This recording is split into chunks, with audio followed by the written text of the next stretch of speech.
What's going on, guys? KDG here, back with another video for Dissidia Final Fantasy Opera Omnia.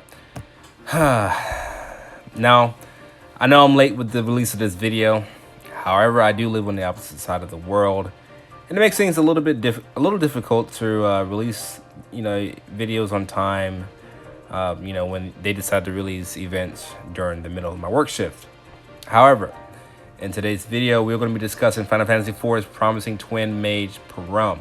So Porom is a great magic support, healer, battery, and debuffer, all rolled into one unit. And she's going to be a tremendous asset to any team that she becomes a part of.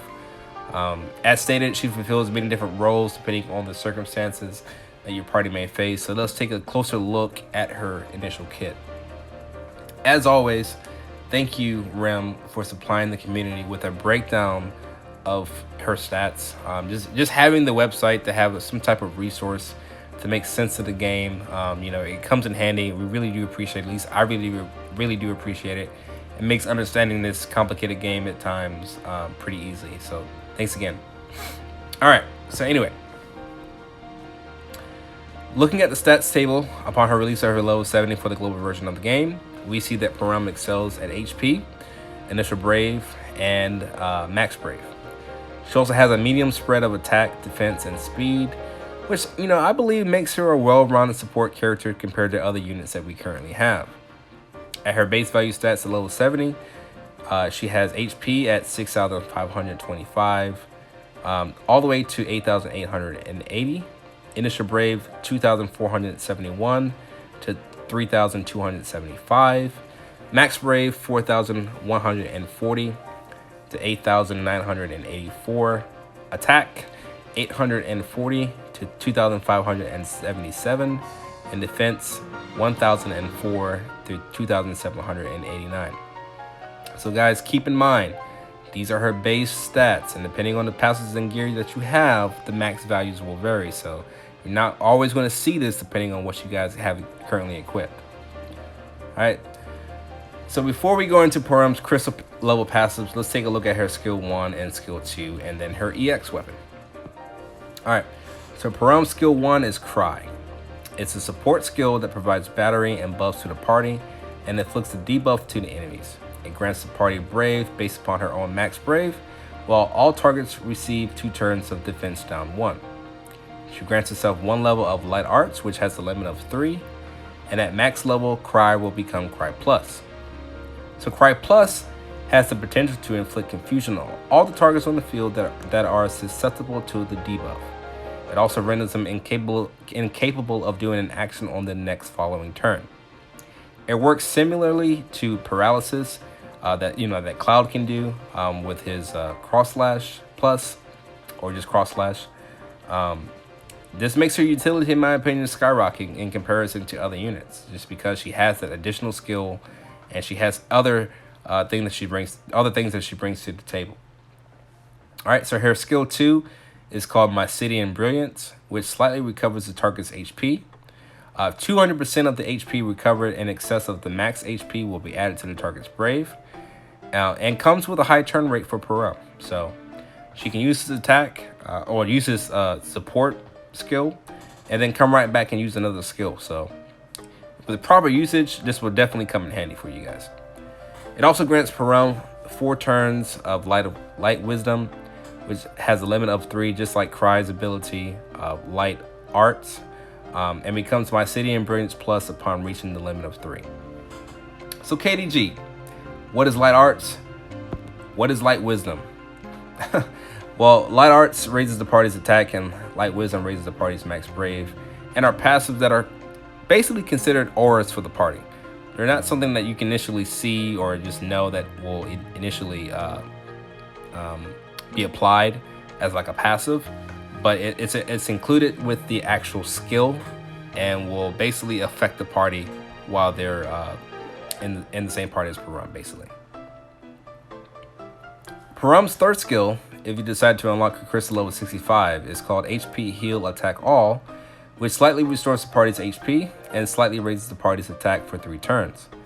So as crystals are scarce at the moment, I know many of us have used them. Some white crystals to awaken Warrior of Light. In particular, I would pass on awakening this skill.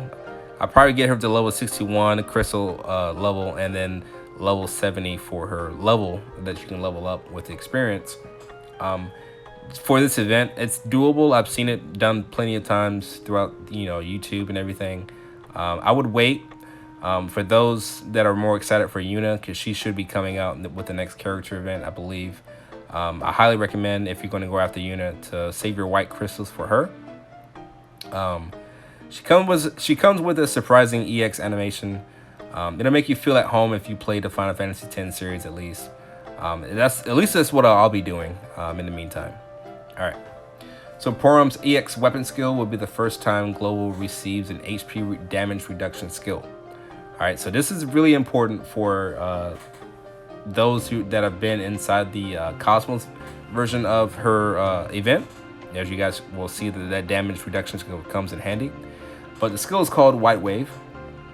It slightly restores the party's HP, increases the Brave based on the max Brave, and deals an HP attack on the target that you choose. So one thing to keep in mind is that the recovery may exceed max HP by 20%, which is considered an overheal.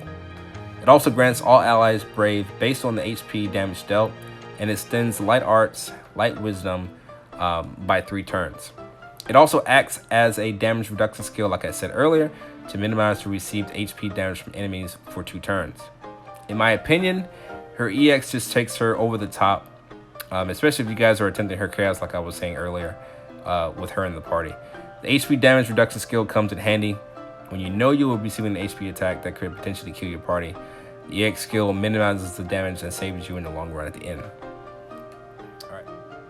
So taking a look at Porom's passive, at level 50, she gets White Mage's Talent, which slightly raises the party's max Brave and attack while buffed. And at level 6, Crystal level 54, she gets Light Arts Boost Speed, which moderately raises max Brave and speed while Light Arts is active. At Crystal level 55, she receives Cry Extension, which supplies Porom with the extra usage of Cry, and when using Cry Plus, gives her a slight boost to the Brave granted based on the max Brave, and also applies a slight defense down boost, plus giving it an extra duration of 2 turns. Additionally, while Light Arts is active, her Brave attack becomes Brave Attack Plus, which also grants the party Brave based on their own max Brave. At Crystal level 58, she receives Light Wisdom Boost Guard Up, which moderately raises max Brave and slightly raises the defense while Light Wisdom is active. And at Crystal level 60, she receives Mycelian Brilliance Extension, which grants her an extra usage of Mycelian Brilliance. And then when Mycelian Brilliance or Mycelian Brilliance Plus is active, it grants her a tremendous boost to Brave, granted by HP recovered in excess of max HP. So when using Mycelian Brilliance Plus, the target who receives the applied buff will also get 8 turns of max Brave up, and also a slight HP damage resist boost. While Light Wisdom is active, Porom's HP attack becomes HP plus, which also grants the party Brave based on the HP damage that was dealt. And at Crystal level 68, Porom receives Protection Resonance, which slightly raises the party's defense. And then finally at Crystal level 70, Porom receives HP Heal Attack All Extension, which when using HP Heal Attack All, it grants the party a slight increase to the HP recovery that is applied to the party. So it's pretty good. So after looking at all her crystal passives and seeing how she does initially just on paper, she has a lot of utility in terms of supporting the party. Like I said earlier, in terms of other characters that we have, they usually do one of these particular types of things. Either they debuff, either they heal really well, or they just support the party with buffs and auras. However, it seems like Porom does it all. She does aura, she does the buffs, she does the debuffs. She also brings that HP damage reduction skill. Nobody does that. So my thoughts is that she's an essential white mage. She brings a lot to the table than all the units in the game. Not only is she a healer, but she can also inflict the debuffs to the enemies that render them as sitting ducks for a turn. She grants battery to the party in similar ways of Vishtola and like Garnet. I wouldn't say Garnet, but definitely Ishtola, and Aiko, I should say, not Garnet. While also, you know, having the ability to overheal the party. She's almost like a 2 to 3 character kits rolled into one. So just about any team that you basically build around her, I believe should be a tremendous asset to them.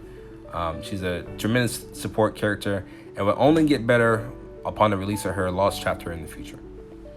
Well, guys, at this moment, I'm gonna be taking you guys to my mini showcase kind of deal. I don't have her maxed out. Like I said, I'm waiting for unit for myself, but I kind of want to let you guys see exactly how her skills work out in actual gameplay. All right, guys, so I'm going to be taking the team right here, Porom, and Squall. Just kind of show you guys a showcase of what's going to happen.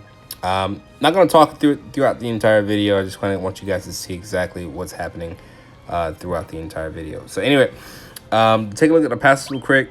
As you guys can see, I don't really have them maxed out yet. I got 1535 EX with Porom. Same thing with Porom and Squall. You know, obviously he has 1535 CP and also his EX, as well as the Ifrit and Shiva passives.